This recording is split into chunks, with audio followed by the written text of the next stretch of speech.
हे देवों की धरती मेरी जन्मभूमि, तुझको मेरा प्रणाम। है देवों की धरती मेरी जन्मभूमि, तुझको मेरा प्रणाम। है तुझको ही अर्पित, तुझी को समर्पित, मेरे ये जीवन व प्राण। है देवों की धरती मेरी जन्मभूमि, तुझको मेरा प्रणाम। सो आप दोनों ने मिलके एक बैंड बनाया जिसे नाम दिया आपने स्ट्रिंग्स एंड सोल। इस नाम को डिसाइड करने में किसका ज़्यादा दिमाग था? एक्चुअली हमारे मिलने से पहले ये म्यूज़िक एकेडमी चला रहे थे स्ट्रिंग्स एंड सोल के नाम से। हाँ, इसी नाम से चला रहे थे ऑलरेडी। तो मैंने कहा क्यों चेंज करना, फिर जो नाम है और अच्छा भी है और मेरे को बहुत पसंद है, सच में स्ट्रिंग्स एंड सोल बहुत पसंद है। जब भी हम किसी प्रोफेशन में आगे बढ़ते हैं तो हमारे फैमिली का सपोर्ट ज़रूरी होता है। फैमिली का रिएक्शन क्या था? उन्होंने यही बोला, तुम्हें अच्छा लगता है, तुम कर सकते हो तो करो। ऐसे कभी ऐसा हुआ है कि गाना कंप्लीट हो गया और माइंड में ये थॉट आता है कि यार पीयूष भाई, जितेंद्र भाई, ये गाना ना बहुत अच्छा चलेगा? हर एक गाने के साथ कोई ऐसा गाना जो मतलब आपको लगा कि वैसे तो बहुत अच्छी है, आपकी जितनी भी कॉम्पोजिशन मैंने देखी बहुत अच्छी है, फिर भी कोई एक ऐसा गाना जहाँ पे आपको लगा कि कुछ कमी रह गई? नाटी का नाम है नाच मेरी रैलो। थोड़ा सा उसको हमने हल्का सा वेस्टर्नाइज करने की कोशिश की थी, तो उसमें बहुत स्कोप दिख रहा था हम लोगों को। बेसिकली जब जिस टाइम वो बनी थी तो हमने खाली गिटार पे प्ले किया था वो ज़्यादा, तो उस टाइम उसको लेकर वाइब भी कुछ और थी। वो थोड़ा सा निराशाजनक था हमारे लिए उसका। जब कोई आप गाना लिखते हैं, स्टार्टिंग में आपका प्रोसेस होता है, तो दिमाग में सबसे पहले ऑडियंस का थॉट चल रहा होता है कि आपका खुद का दिमाग होता है? गाना कॉन्सेप्ट पे हमारा जो ज़्यादा जो कॉन्सेप्ट होता है दिमाग में। अब जैसे देवों की धरती थी तो एक कॉन्सेप्ट था, उड़ाने हैं तो एक कॉन्सेप्ट है, नाच मेरी रानी का एक कॉन्सेप्ट था, पहाड़ों वाली लड़की इन्होंने बनाया, सजना बनाया, वो सारे कंसेप्चुअल गाने हैं। पीयूष भाई, अभी आपने उड़ाने गाने का जिक्र किया जो नशे पर है, चिट्टा जो आजकल जिसने पूरे हिमाचल प्रदेश को जकड़ के रखा हुआ है, एक पल में तो आपके माइंड में ये थॉट आया होगा कि यार इस गाने से हम क्या चेंज लाएंगे? उड़ाने एक मोटिवेशनल सॉन्ग है।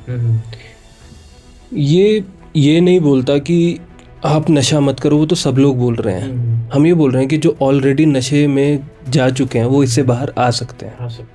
कई ऐसी चीज़ें देखने को आती है कि जो बैंड होते हैं, खासकर जो पार्टनरशिप में होते हैं या कुछ भी भाईचारे में होते हैं, वो ईगो क्लैशेस आ ही जाते हैं बीच में।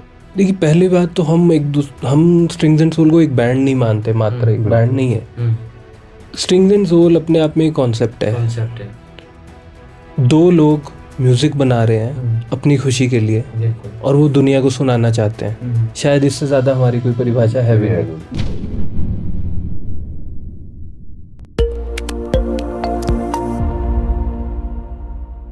दोस्तों, आज का ये पॉडकास्ट पूरा म्यूज़िक बेस्ड होने वाला है क्योंकि आज के हमारे जो दो मेहमान हैं बड़े ख़ास हैं। सोलन के कोटला नाला में स्ट्रिंग्स एंड सोल नाम से म्यूज़िक एकेडमी चलाते हैं और अभी ये शिवरात्रि पर एक बड़ा ही ज़बरदस्त शिव भजन लेकर आने वाले हैं। बड़ी सारी बातें इन्होंने अपनी म्यूज़िकल जर्नी के बारे में की है, चैलेंजेस को लेकर बड़ी सारी बातें इनके साथ हुई है। तो आइए एंजॉय करते हैं आज का ये खास पॉडकास्ट जितेंद्र और पीयूष भाई के साथ। कैसे हो पीयूष भाई? बहुत बढ़िया जी, आप सुनाइए अनिल भाई। बढ़िया। और जितेंद्र भाई? एकदम बढ़िया। सेहत काफ़ी डाउन कर लिया आपने, तो क्या हुआ? फिटनेस की तरफ भाग रहे हैं हम। फिटनेस की तरफ भागे, मतलब तो अब तो मुझे शर्मिंदा होना चाहिए। नहीं ऐसा नहीं।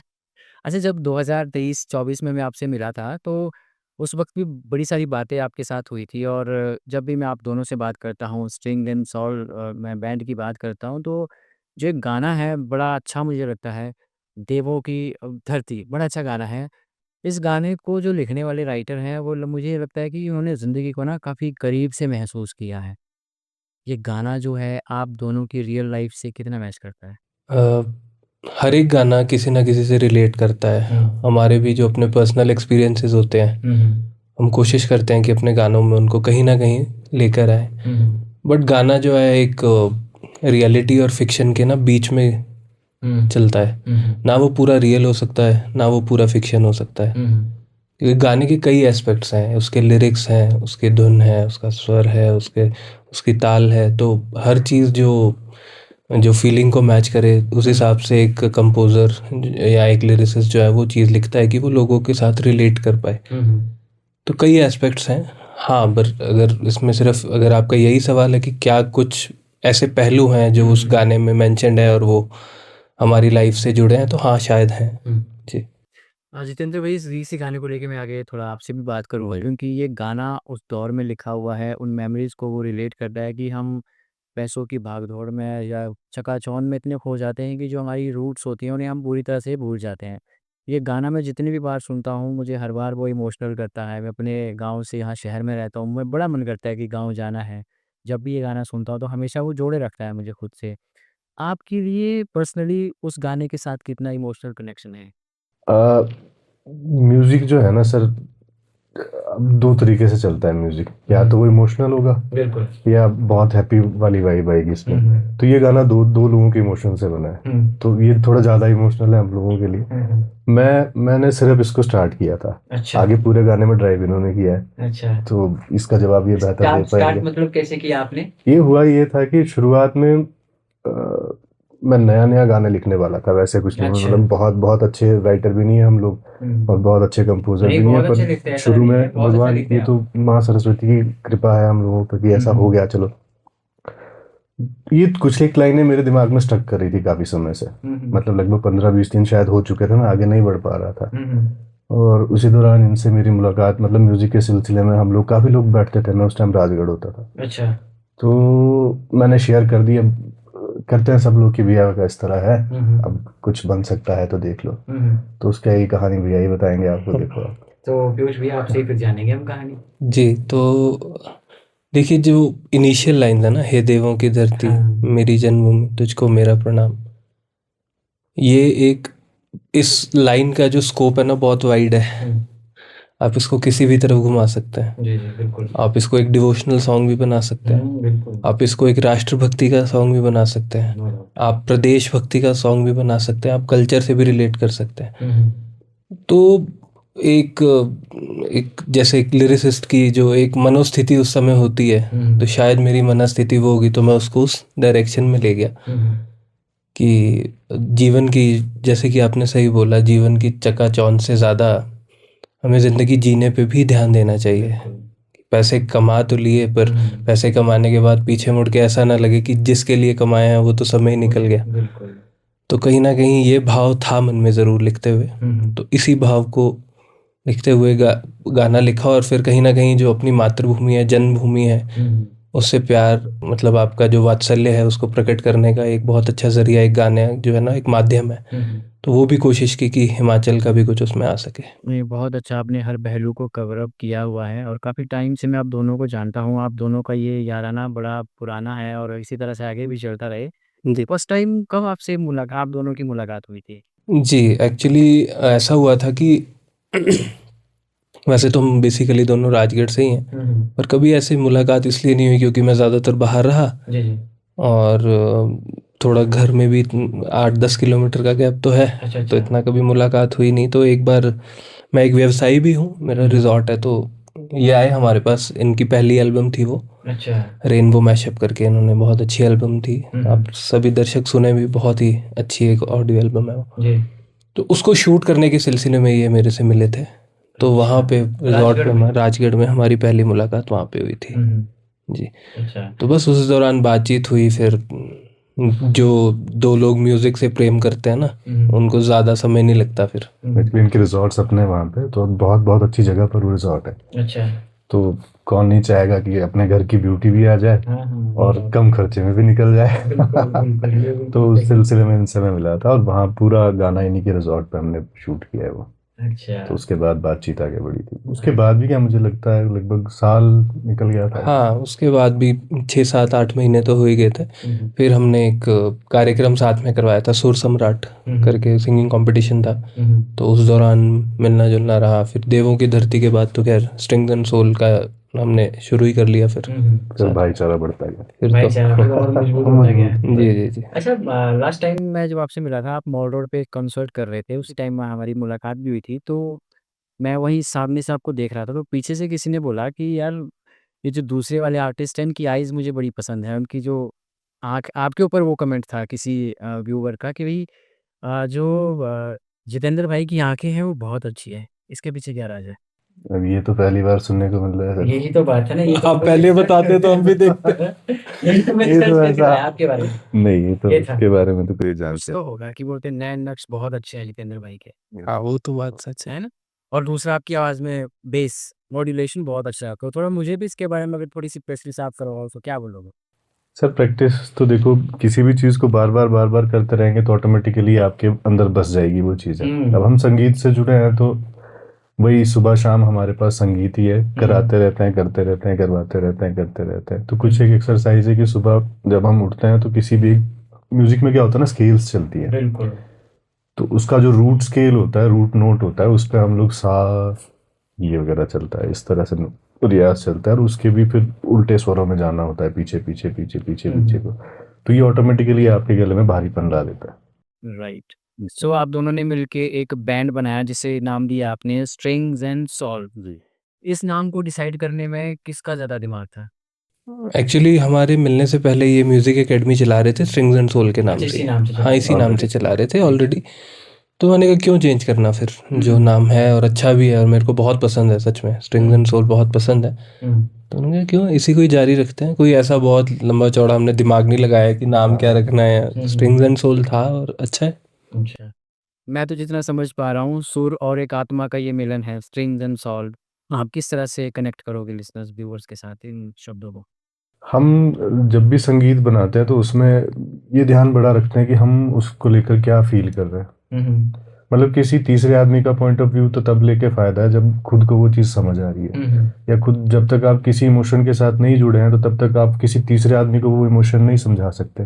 तो संगीत में सोल तो हमारे पास हमेशा ही थी। जी जी। हमेशा है, शायद भगवान की दया रहे, माँ सरस्वती की कृपा रहे तो हमेशा रहेगी। और स्ट्रिंग्स है कि हम दोनों लगभग गिटार बजा लेते हैं थोड़ा बहुत, तो स्ट्रिंग्स उसी का ही कैरी कर लिया था। बाकी स्ट्रिंग्स एंड सोल हमेशा ऐसा ही रहेगा। ओके। जब तक स्ट्रिंग्स एंड सॉल नहीं बना था उससे पहले तक आप दोनों की लाइफ क्या थी? कहाँ पे आपको थोड़ा म्यूजिक का जो कनेक्शन था वो कम लगा कि नहीं यार कुछ तो अब करना है? ये आप दोनों से मैं थोड़ी आपकी राय लेना चाहूँगा इस पे। म्यूज़िक एक शौक की तरह कह लो या एक जिसको बोलते हैं कि एक इनिशियल थॉट आता है कि हाँ मैं कर सकता हूँ, वो तो बचपन से ही था और वो होना भी चाहिए, तभी आप फुल टाइम इस इंडस्ट्री में आ सकते हैं। तो वो था। उसके बाद कभी ये नहीं सोचा था कि इसको फुल टाइम भी करेंगे, पर ईश्वर ने चाहा और जब ऐसी परिस्थितियां बनी कि इसको कर सकते हैं, तो इससे अच्छा क्या हो सकता है कि आपकी जो हॉबी और सबसे अच्छा जो आपका सबसे पुराना शौक है, आपकी रुचि जिसमें है, आप अगर उसी को अपना प्रोफेशन बना ले तो शायद वो एक किस्मत की बात आप कह सकते हैं। बहुत अच्छी बात है जी। अब मेरा भी कुछ ऐसा ही था बचपन से, मतलब गाने वाने का शौक तो था, पर कभी मतलब प्रॉपर ध्यान से नहीं की चीज़ें इस तरह से। फिर बाद में थोड़ी देर बाद समझ आया कि अगर थोड़ा बहुत सीख लें तो क्या पता कुछ हो जाए।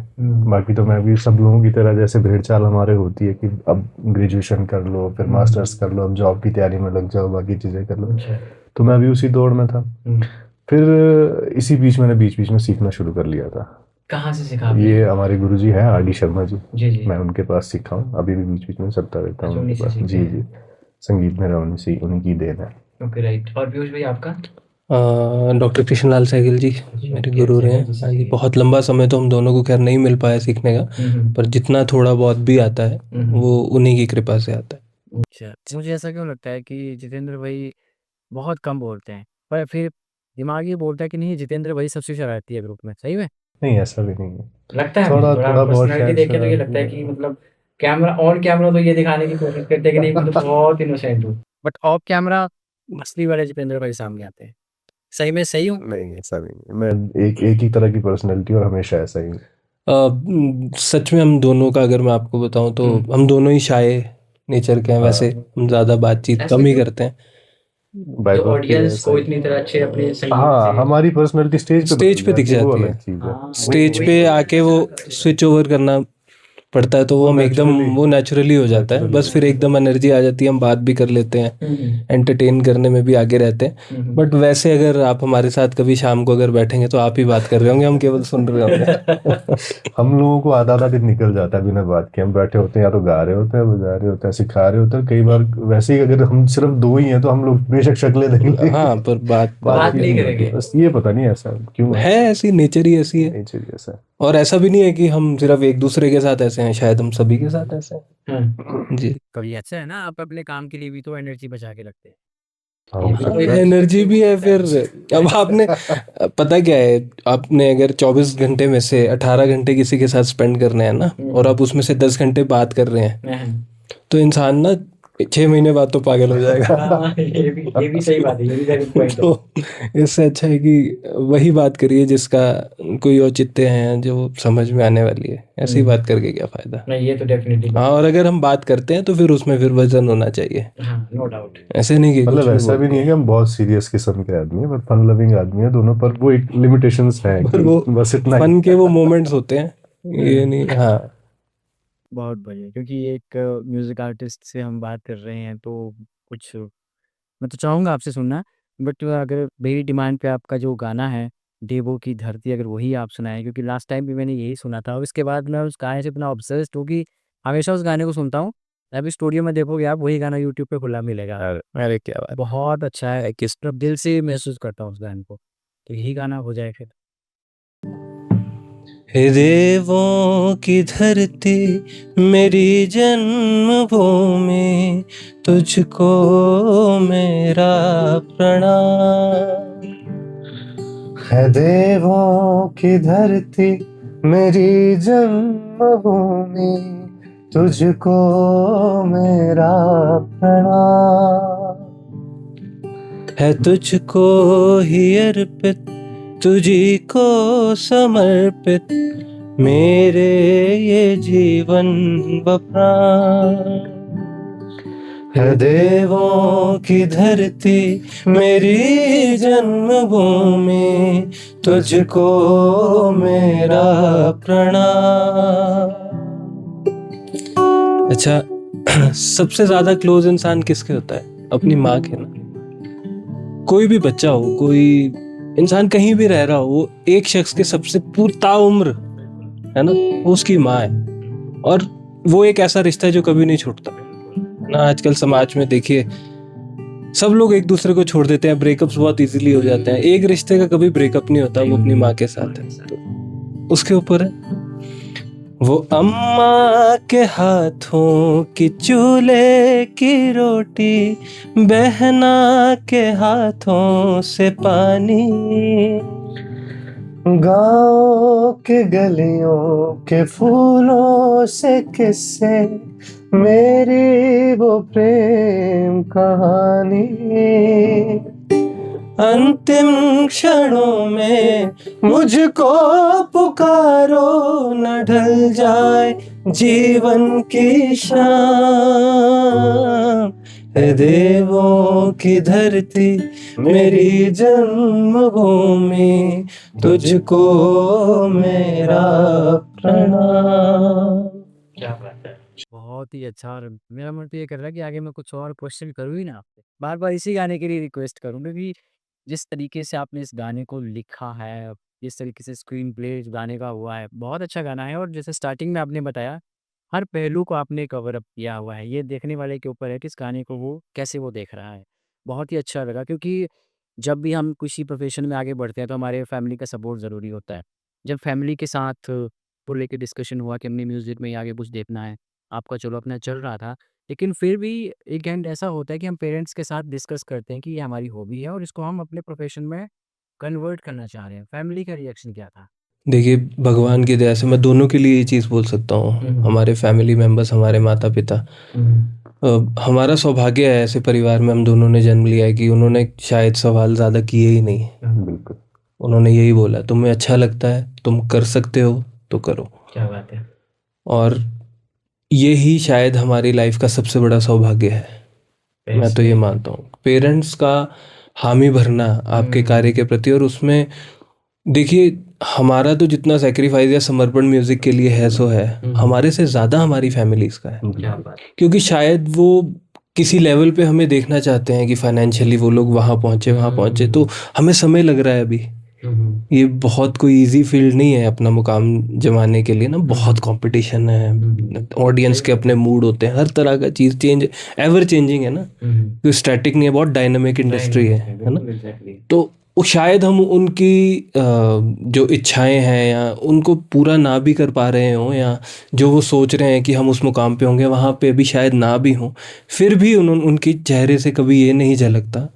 मैं क्योंकि इनके माता पिता को भी बहुत अच्छी तरह जानता हूँ, कभी उनके चेहरे से ये नहीं झलकता कि जल्दी करो या क्या चल रहा है, लेट क्यों हो रहे हो, कभी नहीं। अच्छा, तो शायद ये हमारी लाइफ का सबसे बड़ा सौभाग्य है। बिल्कुल, बहुत बढ़िया। आप मतलब पेरेंट्स का इतना ज़्यादा सपोर्ट होना, यही आप सबके लिए बहुत अच्छी बात है, क्योंकि आप अपने पैशन को फॉलो कर रहे हो। और जैसा पीयूष भैया आपने बताया कि आपसे ज़्यादा आपकी फैमिली उसमें इन्वॉल्व है आपके पैशन को पूरा करने के लिए। देखिए, हम तो उस मोमेंट में है ना, हम चीज़ें क्रिएट कर रहे हैं, हमें पता है हम वहाँ जा रहे हैं, घर वालों को नहीं पता कि अभी हम क्या कर रहे हैं। तो वो एक ट्रस्ट है जो उनका हमारे ऊपर है कि ये जो कर रहे हैं अपनी लाइफ को अच्छा बनाने के लिए कर रहे हैं, यही तो सौभाग्य है, और क्या सौभाग्य हो सकता है। ये तो है। अच्छा, जितेंद्र भाई, कभी ऐसा हुआ है कि मूड बहुत ख़राब चल रहा हो, अच्छा कोई फिर बाद में कोई गाना लिखना आपने शुरू किया, लिखते-लिखते ना मूड पूरी तरह ठीक हो गया, कभी ऐसा हुआ है आपके साथ? कि बहुत ज़्यादा मूड ख़राब है, बाद में लिखना शुरू किया और लिखते-लिखते पता ही नहीं चला कब मूड सेट हो गया? नहीं, खराब का तो नहीं पता, पर ये हो सकता है कि हम पहले किसी और जोन में हो और गाना लिखते लिखते आपका दिमाग एकदम दिल इस तरफ फिर जाए, इस तरह तो और काफी गाना अच्छा बन जाए तो बार मूड तो अच्छा हो ही अच्छा जाता हो ही है। जाता है। ऐसा काफी हुआ है हमारे साथ, बल्कि देखो कि धरती कुछ हाँ। ऐसा ही था। मतलब इसने इतना संतुष्ट किया है, अब लोगों का पता नहीं होता सर, लोगों को क्या पसंद आता है क्या पसंद नहीं आता है। पर जैसा आप बोल रहे हैं कि आपको बहुत पसंद है, मे भी जिन जिन लोगों ने देखा है उन सबको पसंद है, पर हम सिर्फ अपना टेस्ट दिखा सकते हैं।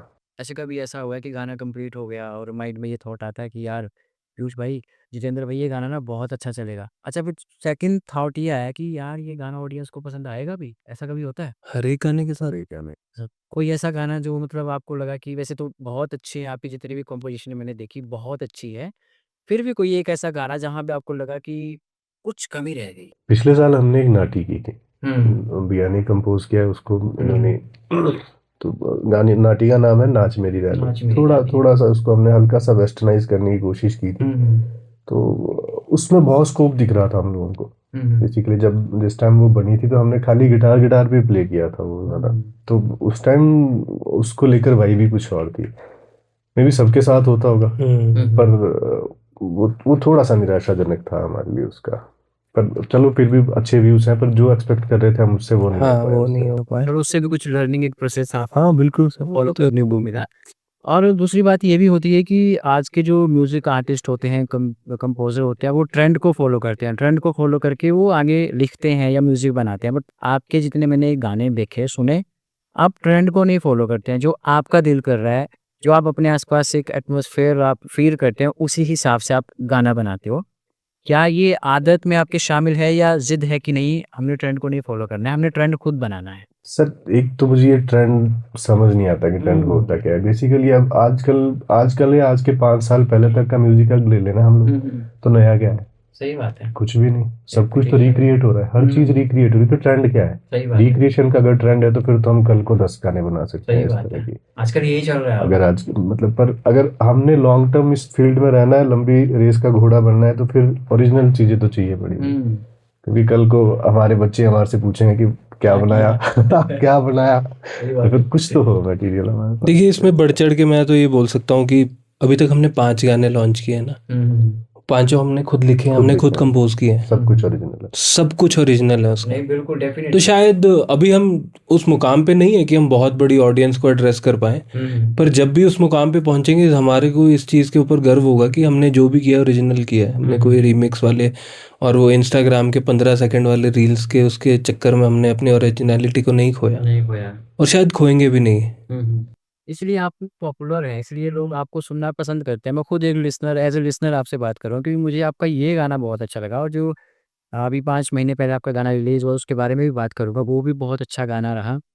जब कोई आप गाना लिखते हैं, स्टार्टिंग में आपका प्रोसेस होता है, तो दिमाग में सबसे पहले ऑडियंस का थॉट चल रहा होता है कि आपका खुद का दिमाग होता है कि लिख लेते हैं पहले, ऑडियंस का बाद में देखेंगे? गाना कॉन्सेप्ट पे हमारा जो ज़्यादा जो कॉन्सेप्ट होता है दिमाग में, अब जैसे देवों की धरती थी तो एक कॉन्सेप्ट था, उड़ाने हैं तो एक कॉन्सेप्ट है, नाच मेरी रानी का एक कॉन्सेप्ट था, पहाड़ों वाली लड़की इन्होंने बनाया, सजना बनाया, वो सारे कंसेप्चुअल गाने हैं। तो एक कॉन्सेप्ट के ऊपर काम चलता है, एक कहानी दिमाग में होती है ना, एक परिदृश्य दिमाग में होता है, उसके ऊपर फिर वर्ड्स आते हैं, उसी के ऊपर लिरिक्स आते हैं, उसी के ऊपर म्यूजिक आता है। तो सबसे पहले कॉन्सेप्ट दिमाग में फिट होना चाहिए। अब जैसे अगला जो हमारा नेक्स्ट रिलीज है वो भोलेनाथ भगवान शिव पे, हाँ जी, उनको समर्पित एक गाना है, तो उसके चारों तरफ भगवान शिव ही हैं, तो वही कॉन्सेप्ट है।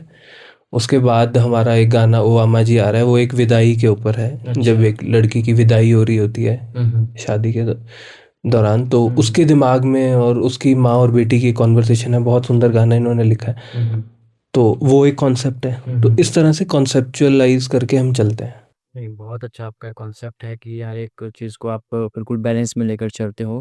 पीयूष भैया, अभी आपने उड़ाने गाने का ज़िक्र किया जो नशे पर है, चिट्टा जो आजकल जिसने पूरे हिमाचल प्रदेश को जकड़ के रखा हुआ है। एक पल में तो आपके माइंड में ये थॉट आया होगा कि यार इस गाने से हम क्या चेंज लाएँगे? एकदम तो कुछ भी नहीं बदलेगा। बिल्कुल। फिर भी आपने उस गाने को क्यों कंप्लीट किया? उड़ाने एक मोटिवेशनल सॉन्ग है।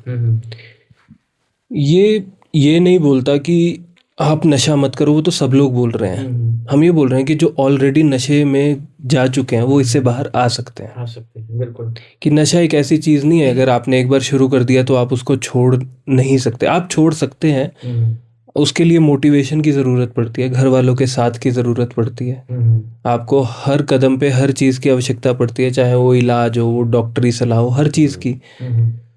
उस कॉन्सेप्ट पे वो उड़ाने बनाए कि जो लोग ऑलरेडी नशे की गर्त में आ चुके हैं उनको भी तो बाहर लाना है ना। अब ऐसा नहीं हो सकता कि किसी ने चिट्टा लेना शुरू कर दिया तो हम मार दें, वो हमारे घर का बच्चा ही नहीं है। हो गई गलती, मान लिया ना। अब उड़ाने के जब गाना शुरू होता है तो भैया की आवाज में क्या है, आप वही सुनते हैं ना कि बिगड़ गया था, हाँ मान लिया गलती हो गई थी, पर उठ आगे बढ़, जिंदगी आज भी तेरा इंतजार कर रही है। तो सब कुछ खत्म नहीं हो गया, ये उड़ाने का कॉन्सेप्ट है जी।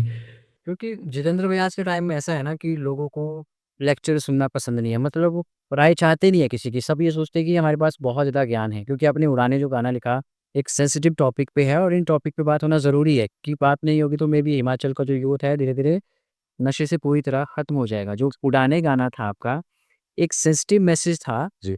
तो आपने कैसे ऑडियंस के सामने रखा उसको कि वो एक बोरिंग भी ना लगे, और बोरिंग से सॉरी ये वर्ड यूज कर रहा हूँ, मतलब लेक्चर टाइप ना। बिल्कुल। देखिए, मेरा पर्सनली मानना क्या है ना कि समाज में सबसे बड़ा जो चेंज है वो एक आर्टिस्ट ही लेके आ सकता है। वही। या तो अपने संगीत के माध्यम से, अपने प्ले के माध्यम से, कहीं ना कहीं कुछ ना कुछ कलाकार कर ही रहा होता है समाज के प्रति। तो संगीत मेरे हिसाब से सबसे अच्छा माध्यम है, हर कोई सुनता है। बिल्कुल। और आज की समस्या क्या है ना सर, कि हम जिस जगह पे रह भी रहे हैं ना, अपना आस पड़ोस भी देख लो, चलो हम आप नहीं करते पर हमारे आस पड़ोस में कोई भी शायद एक ऐसा घर होगा जहाँ कोई नशा नहीं करता होगा। बिल्कुल। या तो पेरेंट्स कर रहे होंगे, या फिर बल्कि आजकल तो ट्रेंड हो चुका है बिल्कुल हर फैमिली में, बल्कि ये तो बड़ा कॉमन सी चीज हो चुकी है। पर हम लोगों को ये समझ नहीं आ रही कि ये किस तरफ धकेल रहा है हम लोगों को। तो शायद गाना ही एक ऐसा माध्यम है जो हर आदमी सुनता है, लेक्चर ना मान के, थोड़ा एंटरटेन भी हो जाए। बल्कि और मेरे लिए तो चलो नशा एक अलग विषय हो गया, इस गाने का मतलब ही कुछ और है जी। ये तो चलो एक कॉन्सेप्ट की तरह हमने दिखा दिया कि चलो आप नशे में हैं, अगर निकलना चाहते हैं इससे बाहर तो कुछ ना कुछ आपको पुश करने के लिए एक सुविधा थी जो हमने दे दी। लेकिन उसके बाद क्या होता है ना, जीवन में हर आदमी का एक लो फेज चला होता है, कभी ना कभी आपका भी चला होगा, हमारा भी चल रहा होता है, और कलाकार के जीवन में तो हमेशा चला ही होता है। तो मैं तो पर्सनली उस विषय में इस गाने को बड़ा सुंदर मानता हूँ कि बागी होंगे उड़ाने, कभी ना कभी तो समय आएगा ही।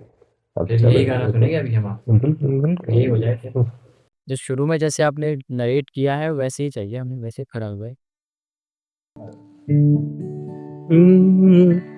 बागी होंगी उड़ाने तू चले चला जा, है सब तेरे आगे ना यूं रुक जा, बागी होंगी उड़ाने, यूं ही चलते चलते सुनहरा लम्हा दिखा, हाथों में रेत थी और समंदर में सैलाब था, मिल गया रास्ता आंखों में रोशनी की तरह, बागी होंगी उड़ाने, तू चले चला जा,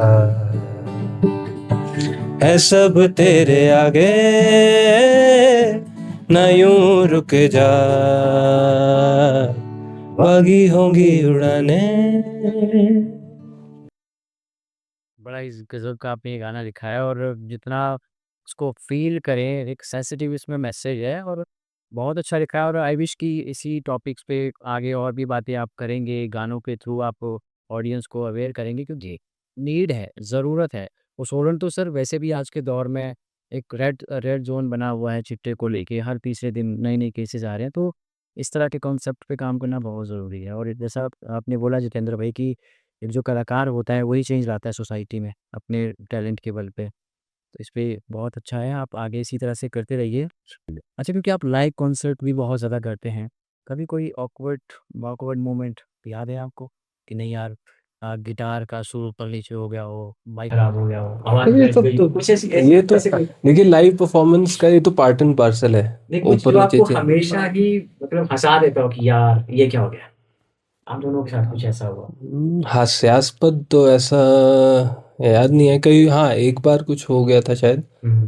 कई बार ऑडियंस थोड़ा झूम जाती है ज़्यादा ही ना, अच्छा।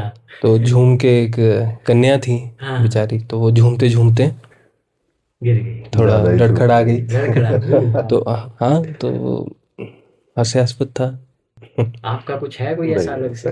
ऐसा कोई एक्सपीरियंस अच्छा, कभी आप दोनों में वो कंप्यूटर वाली भावना आई है कि नहीं यार इस बार पीयूष भाई को ज्यादा कुछ बस twist तब तो मिला है? डब्बा गोल है, अगर नहीं, आप हुआ ऐसा? हुआ होगा नहीं ऐसा? सर, फिलहाल तो ऐसा कुछ नहीं। ऐसा नहीं हुआ? नहीं। और जब एक एंटिटी, हम दोनों एक ही एंटिटी को बनाने का प्रयास कर रहे हैं जिसका बिल्कुल। नाम है स्ट्रिंग्स एंड सोल। जी, मतलब हमने प्रोडक्ट ही एक देना है बना के, तो हम कैसे कर सकते हैं ये चीज़ें।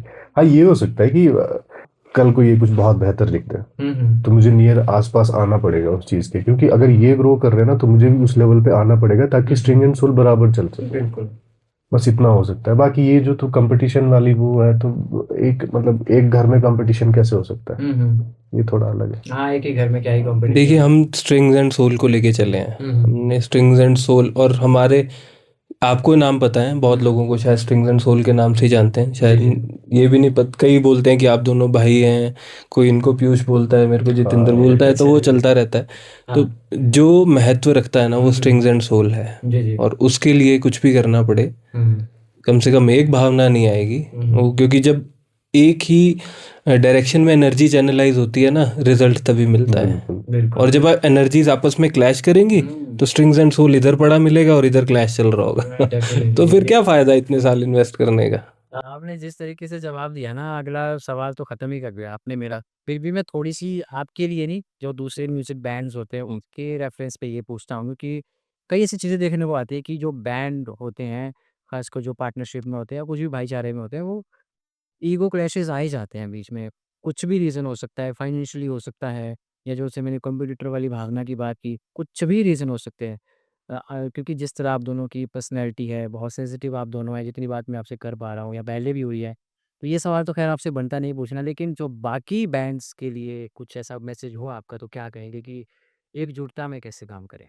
देखिए, पहली बात तो हम स्ट्रिंग्स एंड सोल को एक बैंड नहीं मानते, मात्र एक बैंड नहीं है। स्ट्रिंग्स एंड सोल अपने आप में एक कॉन्सेप्ट है।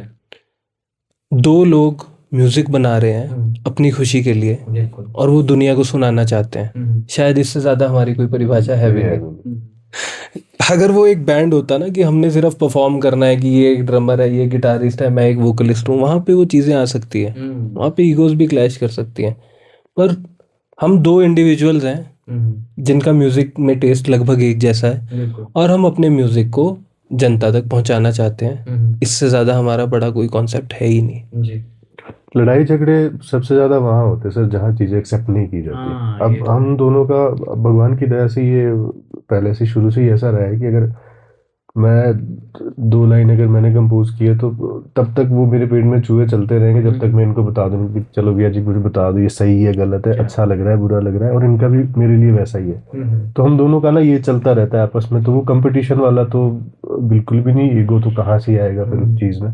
और लगभग 80% चीजें ना हम आपस में ही बात करके फिल्टर कर लेते फिल्टर कर हैं लेते हैं। कि ये यार अच्छा नहीं लग रहा है, तो वो नहीं, अगर दोनों में से एक को भी अच्छा नहीं लग रहा ना, तो फिर उसमें हम ये नहीं बोलेंगे कि क्यों नहीं अच्छा लग रहा, नहीं लग रहा, नहीं लग रहा। हाँ और क्या, मतलब ये ना कम्युनिकेशन बिल्कुल सही बना हुआ है। बहुत कम्युनिकेशन बहुत ज्यादा जरूरी होता है सर। अगर थोड़ा सा भी गैप पड़ जाए बीच में तो वो दिमाग खराब उसका करता सबसे है। बड़ा कारण है म्यूजिक में एक जैसा टेस्ट होना। ये बहुत बड़ी बात है, ये डेफिनेटली, क्योंकि म्यूजिक अपने आप में एक बहुत बड़ा सब्जेक्ट है।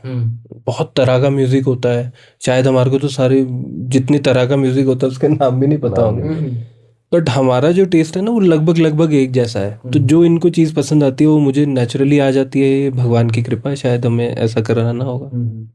अच्छा, हम ऑडियंस में से ना बहुत से लोग ये सोचते हैं कि जो म्यूज़िक एल्बम बनाना होता है एक क्रिएटिविटी का काम होता है, लेकिन आप पर्दे के बाहर भी काम करते हो, अंदर भी काम करते हो। रफली जो एक पूरी म्यूज़िक एल्बम बनाने में खर्चा आता है, एक्सपेंसिव, वो कितना तक आ जाता है? सर कोई लिमिटेशंस नहीं है, कोई उसका तो कोई वो ही नहीं ले सकते। अगर ये डिपेंड करता है कि आपका प्रोजेक्ट किस तरह का है, आपका प्रोजेक्ट किस तरह का है और कहाँ पर है, और आप कहाँ ले जाना चाहते हैं, बस। बाकी इसका एस्टिमेट देना सर जरूरी इसलिए भी नहीं है कि हर आदमी का खर्च करने का साधन संसाधन सबके अपने, सबके अपने अपने। अब एक गाड़ी 3 लाख की भी आती है, गाड़ी 10 करोड़ की भी आती है, वैसे ही एल्बम है, आप उसको कम से कम में भी बना सकते हैं। अब एक वो जो 3 लाख की आ रही है वो भी आपको अपने गंतव्य स्थान तक पहुंचा देगी, पर आप किस में बैठ के जाना चाहते हैं वो डिपेंड करता है आप कितना खर्चा कर रहे हैं। अब आप अगर हम चाहें कि हम सीधा ए आर रहमान जी से कोई गाना प्रोड्यूस करवा लें और music production A R Rahman ji की हो गया ना 1 करोड़ का। तो उसमें तो छोड़ के बगीचे में चलो वापस बोले बस एक ही गाना होगा फिर उसके बाद। अच्छा, पर हिमाचल वाले तो बगीचा देख लेंगे, लोअर हिमाचल वाले क्या देखेंगे? वही लोअर हिमाचल वालों के भी बगीचे ही हैं आजकल। यही है सर। तो वही है सर, नहीं, बहुत बढ़िया। इसमें तो कुछ नहीं है। हाँ डेफिनेटली। एक्चुअली क्या है ना कि आप संगीत के क्षेत्र से जुड़े हुए हैं, तो यहाँ पे थोड़ा हिमाचल के म्यूज़िक को भी हम लाना चाहेंगे, क्योंकि करते तो होंगे आप महसूस, डेफिनेटली करीब से सुनते भी होंगे गाने। आपको क्या लगता है कि हिमाचल का जो म्यूज़िक इंडस्ट्री है, वो आगे ग्रो कर रहा है या अभी भी स्ट्रगल वाले फेज़ में है? सर फोक म्यूजिक हमेशा स्ट्रगल वाले फेज में रहता है, हमेशा, और रहेगा भी। हम आज की डेट में जो सुन रहे हो शायद वो हम लोगों को पसंद आ रहा है, डेफिनेटली। आज से 10 साल बाद जो हम लोग सुनेंगे ना सर, वो हम लोगों को, वो जनरेशन का गैप ना पड़ता रहता है, वो हम लोगों को नहीं समझ आएगा, सुनना भी अच्छा ही लगेगा। पर मेरे हिसाब से ना ये चीजें हल्की हल्की तो ग्रो कर ही रही होगी म्यूजिक वाइज, उसकी कंपोजिशंस वाइज, आउटपुट जो आ रहा है उसके वाइज, मतलब टेक्निकली तो हम लोग ग्रो कर रहे हैं, वैसा कुछ नहीं है।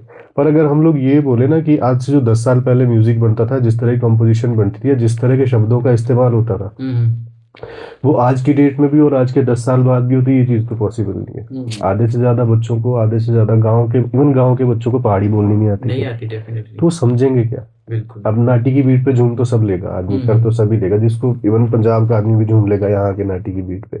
पर फोक म्यूजिक सिर्फ वो ताल ही थोड़ी है कि उस पे चलेगा। अब जब तक वो शब्द प्रॉपर नहीं आ रहा तो तब तक तो नहीं रहेगा वो वैसा। तो आगे बढ़ने दो, जिस क्षेत्र में बढ़ रहा है, जिस तरफ बढ़ रहा है, उसमें तो कोई बाउंडेशन नहीं। एग्जैक्टली। और मेरे को ये लगता है कि म्यूजिक की फील्ड में ना 2 शब्द ना बहुत मिसअंडरस्टूड है, एक फोक और दूसरा सूफी। हाँ एग्जैक्टली। ये 2 शब्द ना बहुत मिसअंडरस्टूड है। आज की डेट में हम जिस चीज को फोक बोल रहे हैं ना, अगर पहाड़ी भाषा में कोई गाना है तो वो फोक नहीं है, वो फोक नहीं है। जी। उस गाने की भाषा पहाड़ी है, पर वो है तो हिप हॉप ही। मैं तो उसको हिप हॉप की कैटेगरी में रखूंगा। फोक जो है ना, फोक एक एंटायरली डिफरेंट कॉन्सेप्ट है। फोक जो है वो एक समाज से जुड़ी हुई चेतना होती है, एक गांव का, एक घर का, उनकी आवाज को फोक बोला जाता है। अब अगर आप कोई गाना देखें कि शिमले बड़े पुलसियर घसे, तो वो फोक नहीं है, है ना जी? जी।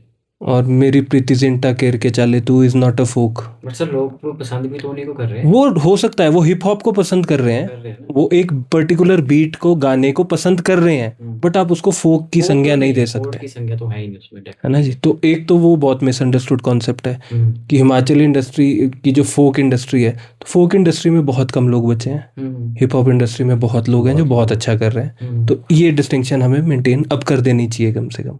डेफिनेटली। चलिए अभी आपने और इस पे ना मेरे हिसाब से बैरियर लगाना ठीक नहीं है कि अगर कोई इस तरह का कर रहा है ना तो उसको रोक देना, या हम हर दूसरे तीसरे दिन देखते ना क्रिटिसिज्म होता रहता है, क्रिटिसाइज करते रहते हैं लोग कि नहीं उसने ऐसा कर दिया, उसने वैसा कर दिया, ये ऐसा ठीक नहीं है, इसको ऐसा करना चाहिए था। तो म्यूजिक की कोई बाउंड्रीज नहीं है मेरे हिसाब से। तो अगर कोई कर रहा है उस तरह से तो उसको करने देना चाहिए। और जो लोग कर रहे हैं, जो लोग निभा रहे हैं उस तरह का संगीत, मतलब पुरानी संगीत भी जो निभा रहे हैं उनको निभा देना चाहिए। बिल्कुल बिल्कुल बिल्कुल। अच्छा पीयूष भाई, बातचीत काफ़ी आपने इंटरेस्टिंग बना दी। फोक की बात करें तो आपने को 10 साल का इतिहास बताया, मैं थोड़ा और पीछे लेके चलता हूँ आपको। गंभीर देवी आपने सुना होगा, हिमाचल की फोक गायिका रही, बड़े ज़बरदस्त गाने उन्होंने दिए। उसके बाद भी कलाकार आए, जैसे करनैल राणा साहब की बात कर लीजिए, आप राजीव दीक्षित साहब की बात कर लीजिए, मेरे गुरुजी डॉक्टर कृष्णलाल सहगल जी। के सहगल जी देखिए, हमारे सिरमौर से हैं, बहुत अच्छा अभी तक अपने पहाड़ी कल्चर के लिए फोक के ऊपर बहुत अच्छे वो फोक है, वो डेफिनेटली फोक वो काम फोक कर है। रहे हैं। अच्छा ये गैप आ कहाँ रहा है? क्योंकि बहुत सारे गाने चल रहे हैं, आपने जैसे जिन गानों का आपने एग्जांपल लिया, ये गैप सर मैं बताता हूँ, वो जो फोक बना है वो किसी को खुश करने के लिए नहीं बना है, ठीक है। मेरे गुरुजी ने जो गाने बनाए हैं ना, वो ऑडियंस को देख के नहीं बनाए, वो उनको जो उनकी उनकी आत्मा को तृप्त करते थे ना, वो बनाए हैं। आज की डेट में जो गाने बन रहे हैं कि सामने वाले को डांस झुमाना कैसे है, उसको क्या पसंद आएगा, जब आपका चिंतन उनके लिए हो जाएगा ना, तो वो फोक नहीं रह जाएगा, फिर वो ऑडियंस को झुमाने का एक जरिया बन जाएगा, है ना। मेरे को किसी से प्रॉब्लम नहीं है अगर कोई हिप हॉप कर रहा है, ना मैं कोई होता हूँ, हम तो बहुत अदने से लोग हैं, हमारी कोई रीच नहीं है, कुछ नहीं है। मेरा एक पर डेमोक्रेसी में रहते हुए मेरा एक ओपिनियन हो सकता है। मेरा ओपिनियन ये है, जिसको फोक के नाम पे बेचा जा रहा है वो बेसिकली हिप हॉप है, वो फोक नहीं है। अगर आपने पूरी तरह से फोक में जाना है या फोक के जॉनर को एक्सप्लोर करना है, तो उस तरह की चीज़ें बनानी पड़ेंगी जो आजकल नहीं बन रही हैं। आजकल जिस तरह का म्यूज़िक बन रहा है वो इलेक्ट्रो है ना, जो वाइब्स वाला म्यूज़िक बन रहा है वो फोक नहीं है, हम उसको फोक नहीं बोल सकते। डेफिनेटली। तो इसके पीछे ना हम ऑडियंस भी तो जिम्मेवार है, ऑडियंस ज़्यादा जिम्मेदार है। और देखिए ऑडियंस को भी जो परोसा जाएगा ना वो वही सुनेंगे। ऑडियंस को हम देवों की धरती ना देते तो ऑडियंस तो सुन ही रही थी ना, उन्होंने देवों की धरती को भी सराहा, बिल्कुल, पर हमने उनको वो गाना दे पाए। अब कुछ दो तो सही बात है। जब सब भेड़ चाल में एक जैसी चीज़ बनाने लग जाएंगे, अब मेरे छोटे भाई है पंकज भाई, उनका एक गाना मान लीजिए जिसके मैं अभी आपको बोल रहा था, वो बहुत अच्छा चल गया, तो 10 आर्टिस्ट सोचेंगे यार इसी तरह का मैं क्या बनाऊं जो इतना ही चल जाए, मैं भी वायरल हो जाऊं, ट्रेंडिंग में आ जाऊं। तो वहां पे ना, और एक तो ओरिजिनलिटी खत्म हो गई, ठीक है, आप दूसरा उसी भेड़ चाल में भी लग गए, ठीक है। तो जहाँ ओरिजिनलिटी और इंसान भेड़ चाल में लग जाएगा ना, तो वहाँ कंटेंट एक जैसा होना, रेपिटेटिव होना शुरू हो जाता है। वही हो रहा है हिमाचल में इंडस्ट्री के साथ। यही है, और शायद ये भी एक कारण है कि बॉलीवुड में आपको हर स्टेट के गाने मिलेंगे, बट हिमाचल के ना के बराबर आई थिंक मोहित चौहान जी हैं जिन्होंने गाया, बट उन्हें भी बॉलीवुड गाना गाया, इम्प्रोवाइज किया सर, इम्प्रोवाइज किया उसको, ओरिजिनल बट तो वो कहाँ है। नहीं, वो कोई पहाड़ी कुछ अब ऐसा। नॉर्मल सी बात ये भी है ना सर, फोक किससे जुड़ा है, वहाँ के वाद्य यंत्रों से भी तो बहुत जुड़ा है। अब खाली ढोल नगाड़े और शहनाई के साथ कोई कितना ही सुन लेगा। और फिर डाइवर्सिटी ये भी है कि हमारे सिरमौर में अलग चीजें चलती हैं, सोलन में थोड़ा अलग चलेंगी, कुल्लू अलग चलेगी, मंडी अलग चलेंगी। तो हम अगर मैं सिरमौर की चीज भी आगे ले जाऊंगा तो फिर बाकी लोगों, इवन मेरे हिमाचल में अगर वो चीज समझ नहीं आ रही किसी को, तो बाहर क्या ही समझ आएगा किसी को। सही बात है। तो आज के टाइम में कोई ऐसा हिमाचल का कलाकार है आपको जो अभी प्रेजेंट में हिमाचल के फोक पे काम कर रहा हो, अपने पहाड़ी इंस्ट्रूमेंट्स के साथ वो काम कर रहे हो, कोई ऐसे आर्टिस्ट? मेरी नॉलेज में तो अभी मेरे को कोई याद नहीं यार। हम दोनों इस फील्ड से नहीं है जुड़े हुए, तो फिर हमने इतना अध्ययन किया भी नहीं है इस बारे में, और हम फोक पे बात करते हुए सिर्फ अपना ओपिनियन दे सकते हैं। उससे ज़्यादा हम इसलिए नहीं दे सकते क्योंकि हमारा रुझान भी उस तरफ नहीं है, और हम फोक आर्टिस्ट भी नहीं है। और क्योंकि अभी बॉलीवुड की बात चली है तो थोड़ा जितने भी कलाकार रहते हैं वो सपना तो होता है उनका कि यार अगर हम अपने हिमाचल को रिप्रेजेंट कर रहे हैं, किसी भी स्टेट को रिप्रेजेंट कर रहे हैं, वो बॉलीवुड तक जाना चाहता है कि बॉलीवुड बॉलीवुड में हम गाना गाएँ। अब दोनों का ये सपना है या फिर ये माइंडसेट है कि यार होगा तो ठीक है, लास्ट मंजिल ये तो नहीं है? फिलहाल तो यही है कि होगा तो ठीक होगा है। तो ठीक है। आज का समय सर इंडिविजुअल म्यूजिक का ज़्यादा है। इंडिपेंडेंट आर्टिस्ट जितना अच्छा कर रहा है, ये बॉलीवुड उतना बेहतर नहीं कर पा रहा है उस चीज़ को। ठीक है। और इंडिपेंडेंट म्यूजिक में ये रहता है कि आपके पास फ्रीडम है सर। वहाँ आपके लिए बाउंड्री सेट है कि आपने इतने समय में इतना कुछ और इस तरह की फील वाला देना है। यहाँ हमारे लिए इतनी फ्रीडम रहती है कि जो मेरे दिमाग में है, जो इनके दिमाग में है, हम वो परोस सकते हैं। वो हमारे अंदर ही, हमने कैसा उसका म्यूजिक बनाना है, कैसा हमने लिरिक्स करना है, कितना कंपोज करना है, वो हमारे अंदर की बात है। अब किसी को वो म्यूजिक बेचना, तो मतलब उसको वो चीज़ पसंद भी आनी चाहिए। अब वो कितनी पसंद आती है, कितनी नहीं पसंद आती है, तो ये थोड़ा सा रह जाता है। बाकी हमारा बिल्कुल भी गोल नहीं है कि हम लोग बॉलीवुड की तरफ रुझान करें। हाँ, हम गाते हैं बॉलीवुड है, पर बॉलीवुड भी वो जो हमारे टेस्ट के अंदर आता है। डेफिनेटली बॉलीवुड टच भले ही आप देते हैं बट जो आपकी हमारी रूट्स हैं, पहाड़ी जो रूट्स हैं उन्हें आप नहीं छोड़ते हैं। मैं जितने भी मैंने गाने देखे आपने, हिमाचल का टच रहता है उसमें। और एक हिमाचल के आर्टिस्ट के लिए ये करना ज़रूरी है, जितना मैं सोचता हूँ ये ज़रूरी है, क्योंकि अगर हम अपनी जड़ों से जुड़े हैं तो डेफिनेटली जो हमारा एक कर्तव्य है हमारी प्रदेश के लिए, हमारी मिट्टी के लिए, उसको तो हम पूरा कर पा रहे हैं, मेरा ये मानना है।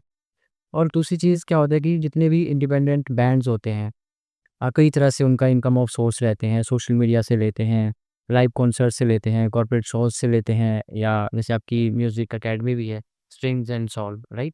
जी। आपका जो एक सस्टेनेबल सोर्स है वो कौन-सा है इनकम का? बस यही सब है जो आपने मेंशन किया।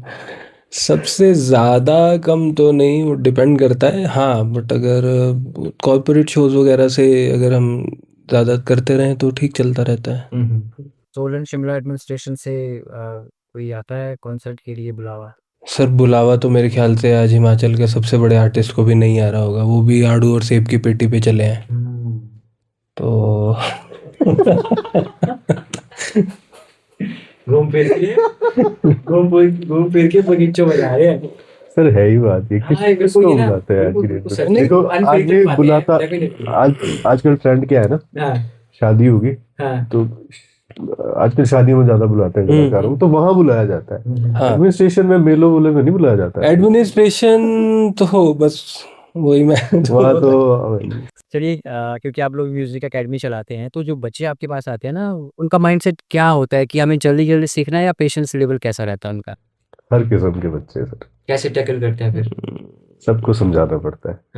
लंबी दौड़ वाले को भी वही बात समझानी पड़ती है, छोटी दौड़ वाले को भी वही बात समझानी पड़ती है।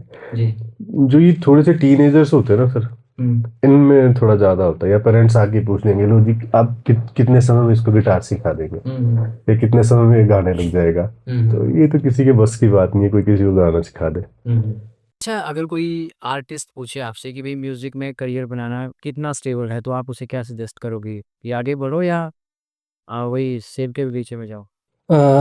डिपेंड करता है मोटिवेशन पे कि वो कितना मोटिवेटेड है और उसका गोल कितना पक्का है। अगर तो बहुत ज़्यादा पक्का है तब तो मैं बोलूँगा कि हाँ बिल्कुल करिए। बट अगर ये है कि हाँ देख लेते हैं, कर लेते हैं, हुआ ठीक नहीं तो रहने किस्मत के दो। भरोसे वाली बात। किस्मत के भरोसे मत रहो। ये तो भैया लगा छक्का, लगा नहीं लगा तो हाँ, लगा तो बोल्ड। एक्चुअली क्रिकेट में बोल्ड होना है, पर लाइफ में बोल्ड हो के थोड़े चांसेस कम हो जाते हैं, इसलिए थोड़ा सोचना ज़्यादा पड़ता है। इसलिए लाइफ को टेस्ट क्रिकेट की तरह खेलें तो बेटर है कि आउट होने के चांसेस कम हो। T20 की तरह खेलेंगे तो थोड़ा लड़खड़ाने के चांसेस ज़्यादा रहते हैं डेफिनेटली। अब ये आपने थोड़ी देर पहले जिक्र किया कि शिवरात्रि पे आपका एक भजन आने वाला है भोलेनाथ जी के ऊपर, उसके बाद एक माँ बेटी के प्यार के ऊपर गाना आने वाला है, और क्या कुछ स्ट्रिंग्स एंड सोल के अपकमिंग प्लान्स हैं? हमारे अभी कम से कम 5-7 गाने रिकॉर्डेड हैं, जो लगभग कोशिश कर रहे हैं कि भगवान की दया, माँ लक्ष्मी की दया कुछ ऐसी बरसे कि हम इस साल सभी को निकाल सके। बाकी अभी तीन प्रोजेक्ट्स तो हमारे बैक टू बैक हैं। अच्छा, वो लगभग मिड ऑफ द ईयर तक हम कर लेंगे। आप दो ही एज ए टीम काम कर रहे हैं या फिर बाहर से कॉरेस्पॉन्डेंस भी जैसे हायर करते हैं कि कोई म्यूजिक एल्बम बनानी है, कैसे क्या रहता है? देखिए गाना बनाया तो वो हम दोनों ने ही बनाया होगा, ठीक है। अब उस गाने को ऑडियंस तक पहुंचाने के लिए कितने लोग लगते हैं वो प्रोजेक्ट पे डिपेंड करता है ना। आपका एक कई लोग हैं जो अब गाना, अब मान लीजिए जैसे शिव भजन है, उसमें किसी ने तबला बजाया होगा, किसी ने फ्लूट बजाई होगी, किसी ने हारमोनियम या जो भी वाद्य यंत्र लगते होंगे, तो वो एक टीम का हिस्सा बन जाते हैं। फिर जो म्यूजिक को मिक्स कर रहा है, मास्टर कर रहा है, वो हमारी टीम का हिस्सा बन जाता है ना। पर इसको बोलते हैं कि अगर उस गाने की कोई गंगोत्री है तो वो यही है, आगे अविरल धारा तो जहाँ मर्जी बह जाए। डेफिनेटली बढ़िया है। तो बातें तो बड़ी सारी है आपके साथ करने का मन की इसी तरह से ये बातचीत चलती रहे। खासकर पीयूष भाई आपने तो सुमा बांध दिया। और जितेंद्र भाई बस आपको तो मैं देखता जा रहा हूँ कि अब मेरा पूरा फोकस ना आपकी आंखों पे है। सोचे यार लड़का होके लड़की अब मैं घर जाके चेक करूंगा कि कुछ ऐसा ही है। बहुत अच्छी आई है आपकी सीरियसली। अच्छा, स्ट्रिंग्स एंड सोल ने आर्टिस्ट तो चलो आपको बनाया ही, एक अच्छा इंसान कैसे बनाया? सर संगीत ऑटोमेटिकली आदमी को अच्छा इंसान बना देता है। बिल्कुल। थोड़ा आप इस पे प्रकाश डालना चाहेंगे? इन्होंने तो 4 शब्दों में खत्म कर दिया। प्रकाश तो ऐसा है, हाँ, आप किसी भी गुरु से भी सुनेंगे ना तो वो ये बोलेंगे, अगर कोई संगीत आप किसी बच्चे को 1 साल के लिए भी सिखा देंगे ना, तो कम से कम इतना तो होगा कि वो बहुत बुरी संगति में नहीं जाएगा। ये कुछ चीज़ों में ना ईश्वर की कृपा होती है, और शास्त्रीय संगीत में ना सरस्वती माँ की, ईश्वर की साक्षात कृपा है। अगर कोई थोड़ा सा भी टिक के उसको अगर सुन ले और महसूस कर ले ना, तो कम से कम जीवन में गलत दिशा तो सबकी हो सकती है, पर बहुत गलत नहीं जाएगा। एक होता है कि परिस्थितियां उसको गलत दिशा में ले जाएं, और एक होता है वो जानबूझ के गलत दिशा में जाए। तो जानबूझ के तो शायद नहीं जाएगा, 90% के लिए तो मैं कह सकता हूँ। हाँ, विसंगतियां तो हर समाज का हिस्सा है, तो मेरे को ये लगता है। अच्छा, कोई आपकी एकेडमी के साथ जुड़ना चाहता है या संगीत वो आप दोनों से सीखना चाहता है, तो क्या आप उन्हें सजेशन दोगे? एकेडमी आए 2 दिन की डेमो क्लासेस लें। हाँ, उसके बाद अगर उनको एक घंटे की क्लास रहती है। मंडे टू फ्राइडे क्लासेस रहती हैं, सैटरडे संडे छुट्टी। सो व्यूअर्स, अगर आप म्यूज़िक इंडस्ट्री में आना चाहते हैं तो हमारे पीयूष भाई हैं, जितेंद्र भाई हैं, आप इनसे ज़रूर कॉन्टैक्ट करें। कोटला नाला में एकेडमी है, राइट? जी। कोटला नाला में एकेडमी है। और इनकी प्रस्तुति आपने लाइव देखी, कितना अच्छा इन्होंने परफॉर्म किया। और देवों की धरती, इस गाने को ज़रूर आप देखें, यूट्यूब पे है, इनके स्ट्रिंग्स एंड सोल चैनल पर हैं। बहुत अच्छा गाना है, मैं खुद बोल रहा हूँ, बड़ा ज़बरदस्त का ये गाना है, तो आप देखिए। जाते-जाते क्या मैसेज आप करेगा स्पेशली यूथ के लिए? फिलहाल तो हमारे गाने सुनिए, और अगर अच्छा लगे तो हमें प्यार दीजिए, कमेंट्स करिए, जो आजकल चलता है भाई, लाइक करिए, शेयर करिए, सब्सक्राइब करिए। संदेश तो यही दे सकते हैं। तो गाइस, बहुत अच्छा लगा आपके साथ आज बात करके, और इसी दिन किसी नए टॉपिक के साथ मिलेंगे आपके। और आपके जितने भी अपकमिंग प्रोजेक्ट्स हैं उनके लिए आपको ऑल द बेस्ट। इसी तरह से आप एंटरटेन करते रहिए, हिमाचल का नाम ऐसे ही रोशन करते रहिए। Wish you all the best. Thank you धन्यवाद। ऐसे ही पॉडकास्ट और भी हम आपके लिए लेकर आते रहेंगे समय समय पर। बस आपसे रिक्वेस्ट इतनी है कि आप चैनल को इसी तरह से सब्सक्राइब करते रहिए, वीडियोस को ज़्यादा से ज़्यादा दोस्तों के बीच में फॉरवर्ड करें। और हाँ, आपका पॉडकास्ट आपका अपना है, आप भी आइए, आपका भी वेलकम है। आपसे भी करेंगे हम किसी विषय पर बातचीत। बहरहाल के लिए नमस्कार।